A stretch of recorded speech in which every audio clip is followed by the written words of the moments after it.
Hey, what's up you guys, Loco here. TSM finally officially announced their starting 5 for summer 2020.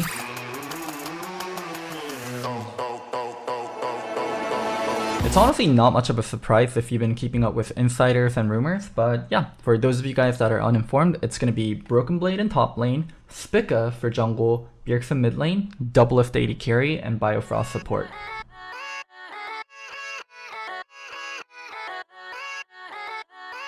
So the role that people were most curious about was jungle. Due to Dardoch not performing the best in Spring Split, and people also kind of knowing that he won't be staying, there was a lot of rumors about who's going to be replacing him. The 3 names that came up the most were Xmitty, Closer, and Spica. Now let's talk about all 3.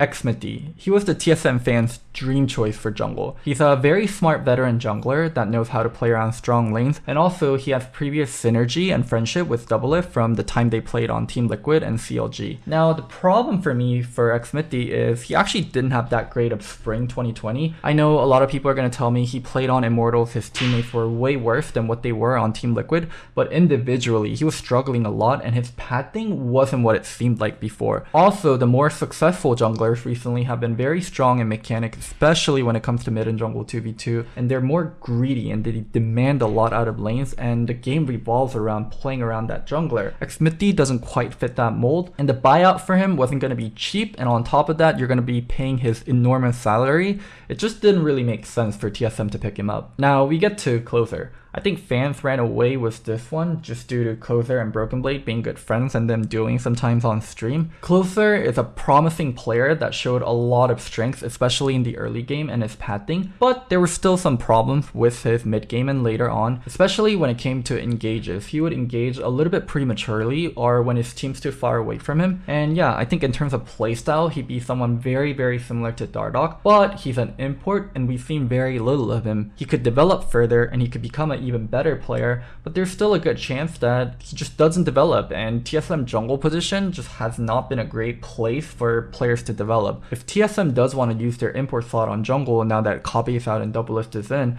I think it'd be much smarter to wait until end of 2020, see what's open once all this corona and the pandemic situation is over, rather than pulling the trigger early on Closer. Now finally we get to Spica. Internally, TSM really likes Spica. You can tell even without inside information due to what happened last year. Going into playoffs after bouncing between Acadian and Grig the entire split, TSM decided to all in on Spica. Yeah, that's how much the management likes him. He has never played a single game of LCS and they're like, yeah, we don't like Acadian, we don't like Grig, we're just gonna give this guy a try. In terms of Academy, he was a proactive and an aggressive jungler that was very vocal about what he wanted, so that's really good to see. But ultimately, I think Spica landed the job because he was the most obvious choice. He's already on the roster, they know how he talks, they know what he's like, they know what his playstyle is like. Considering it's mid-season and with the whole corona thing going on, it makes it really hard to get new players on the roster. That's why Spica ended up being the starting jungler. Now let's talk about the roster individually and what the expectations are going to be. First up, let's start with Broken Blade. Broken Blade has been an instant fan favorite. He's been getting more and more screen time on TSM Legend. His streams are very entertaining and he has a likable personality.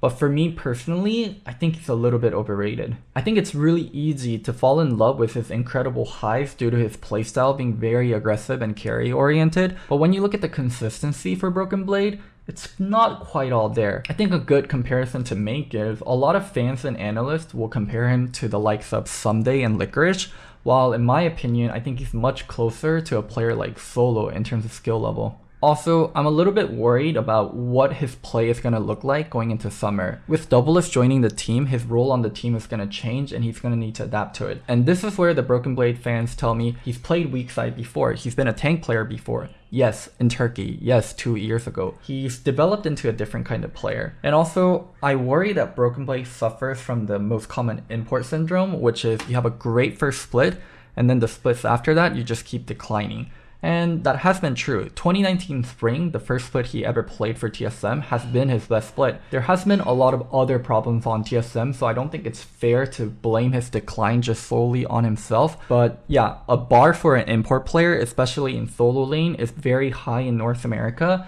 and he hasn't been quite meeting it. He can shut me and the other doubters up by showing a very consistent summer split on a variety of champions, but till then, I'm gonna be worried for Broken Blade. Now we get to Spica. I really want to talk about Spica without all the TSM jungle memes aside. Let's just look at the facts. Spica is a very, very young jungler. He's either 19 or 20 with minimal competitive experience in LCS. And he's going to be playing for a team with very vocal players that are quite confident in what they're going to be saying. Bjergsen, Broken Blade, and Doublelift. Also, the team went through one of the biggest drama in recent memory, so they're going to be watched with a microscope. When you consider all that, things aren't looking great for Spica. But there are two things to be hopeful about. Spica's attitude. I think every player that's going to be jungling for TSM has to have a little bit of humor and a little bit of confidence, and I think Spica showed a lot of that in Academy. Also, I love his quote about playing for the main team. It seems that being a TSM jungler is like being a defense against the dark arts professor and that they're constantly cycled out. But I'm here to change that with my immaculate Sejuani gameplay. Mwah.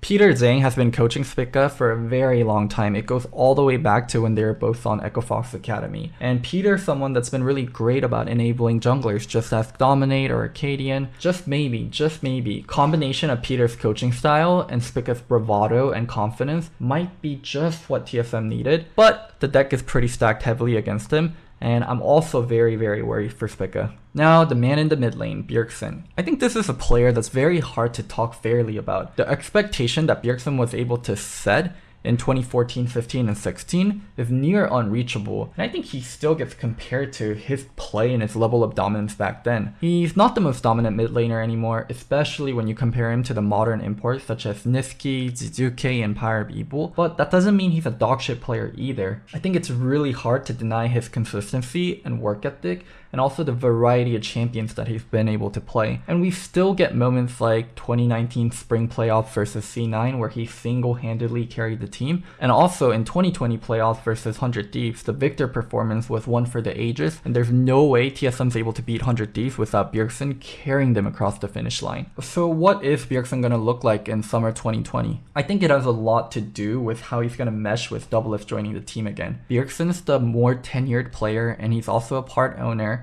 so I don't see him cowering down to Doublelift, and I rather see the Bjergsen Doublelift dynamic that they had when they played for TSM previously, both pushing each other to be better, both being the main vocal, main leaders of the team. Yeah, that's what I would like to see. Maybe we'll get that. Now we get to talk about Doublelift, the center of everything that happened in the mid-season switch-up. He is the most successful LCS player ever. He's the only 7-time champion. And as is tradition, he's joining a new team with a huge chip on his shoulder. We don't even have to get into the Lina, Monty, Doran drama unless you've been living under a rock. That's been talked over and over again. And add to that, he's dating Lina, the current TSM owner Andy's ex-girlfriend. And he bombed out last split on Team Liquid. There was benching, there was argument, the end wasn't pretty, it got really petty with him and Dodo. Yeah, this has been probably the most motivated that Doublelift will ever be in his life. I'm on the side that Doublelift joining TSM is one of the best things that could have happened to them in the mid-season.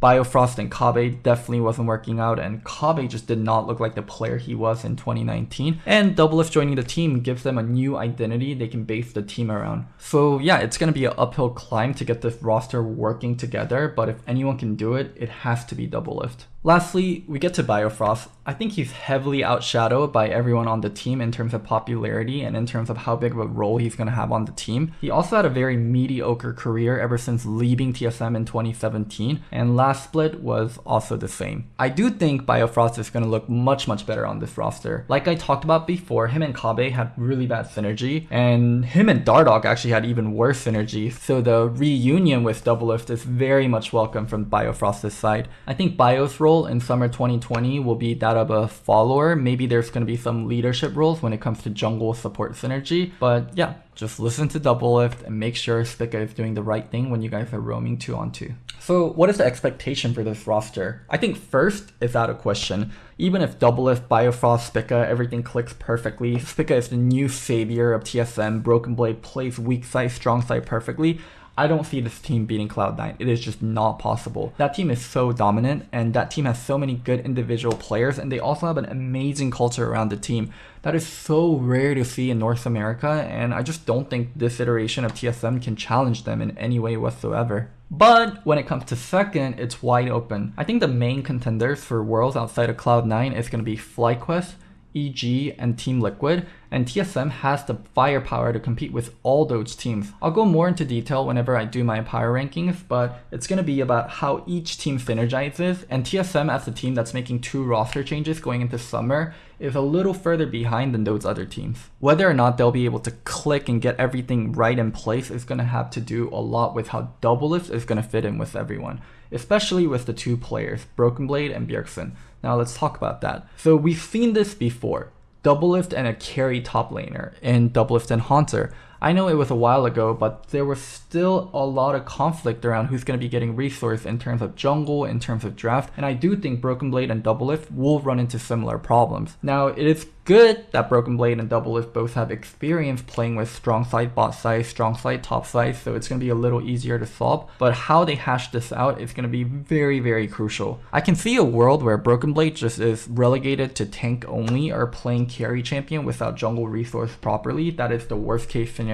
and what can happen. I can also see a world where Broken Blade and Doublelift are finding balance and they're switching off in terms of being weak side, strong side, depending on the meta and depending on the picks that are given. Now, for Bjergsen, he's moved further and further away from being the focal point of the team, especially with Broken Blade joining and now even more so with Doublelift joining. Bjergsen can be a carry player. Bjergsen can be a resource heavy player. But I think Bjergsen, in an attempt to be a more team player, has moved further away from that role and is actually developing bad habits when it comes to passivity or explosive carriness. I pray to God, I pray that he doesn't take even more of a backseat with Doublelift joining the team. There is a world where Doublelift just is the main focal point and Bjergsen plays more like Pobelter. Can TSM still get second that way? Yes, but it's such a miserable experience for Bjergsen and it would be literally going backwards in his career. I really want to see iron sharpen iron and Doublelift and Bjergsen pushing each other. And yeah, how Bjergsen adapts to Doublelift being on the team is going to be so crucial. Overall, I think TSM Spring was a complete disaster, and I think both Spica and Doublelift were the right 2 moves that they need to be making. I'm not saying Spica is going to work out perfectly, but I'm saying it was still the best move that they can make given the situation. And I'll continue to do more videos as we get more information. I really want to make one on Dig and EG. I'm sorry there hasn't been a lot of video. It's the whole quarantine thing, it's the whole corona thing, and also I'm not going to lie to you, I've just been playing a lot of Valorant. And yeah, this 5-day break without Valorant gave me a really good chance to do this video. I miss you guys a lot. I hope this video gets a lot of views and I hope you guys show the support. Don't forget to like, subscribe, and comment. And one last thing, I'm not crazy, I'm just loco. Bye. Yeah, let's go. I ain't the first with the curse, with the thirst that I wanna be better, not worse, man it hurts. I'm on this earth with my words and I put them all together, insert, cause I wanna have worth. Working hella hard till they put me in the dirt. Gonna go far, man, listen to my words.